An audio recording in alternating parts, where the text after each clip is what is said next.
काल परवा माझं एका खूप श्रीमंत व्यक्तीशी बोलणं झालेलं आहे.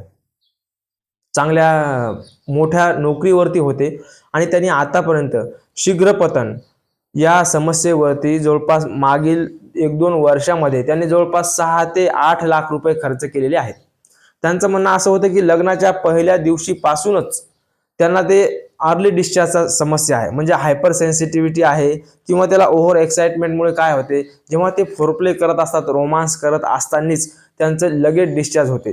ते आतमध्ये टेकवण्याची गरज सुद्धा नाही किंवा जर ते फोरप्ले केला नाही आणि आतमध्ये जर तसा जाण्याचा प्रयत्न केला तर ते मात्र 5 सेकंदामध्ये डिस्चार्ज होतात, अशी त्यांची समस्या आहे.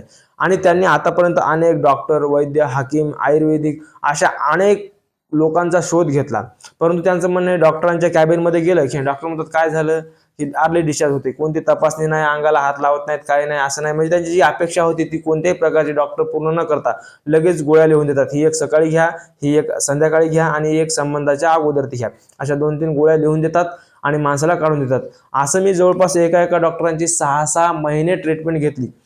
गोळी पण सुरू असताना जास्तीत जास्त 2 ते 3 मिनिटापर्यंत इंटरकोर्स चालतो आणि त्यानंतर परत डिस्चार्ज होतो आणि गोळी जर सोडलं तर परत 5 सेकंदावरती येऊन टेकतो. त्यामुळे त्यांचं म्हणणं आहे ते कंटाळून गेलेले आहेत. आता तुम्ही म्हणाल तुमच्याकडे काय त्याचं सोल्युशन आहे, तर हे बघा, सिद्धांत असा सांगतो की उदाहरणार्थ हे एक पात्र आहे, बरोबर. या डब्यामध्ये जर आपण ऍसिड टाकण्याचा प्रयत्न केला तर ऍसिड या डब्यामध्ये थांबेल का? नाही थांबणार.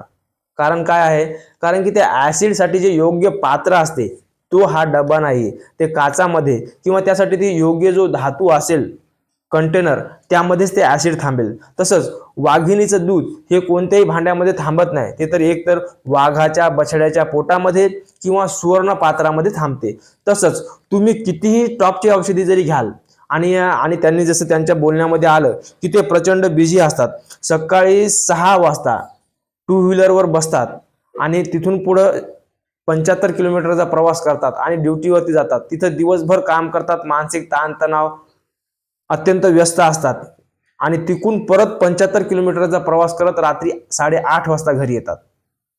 मग आता तुम्ही विचार करा की इतका बिझी असणाऱ्या माणसाला स्वतःला द्यायला वेळ नाही आणि त्यांचं म्हणणं आहे की मी चुका केल्या, त्या चुका डॉक्टरांनी भरपाई केल्या पाहिजेत. असं शक्य नाहीये.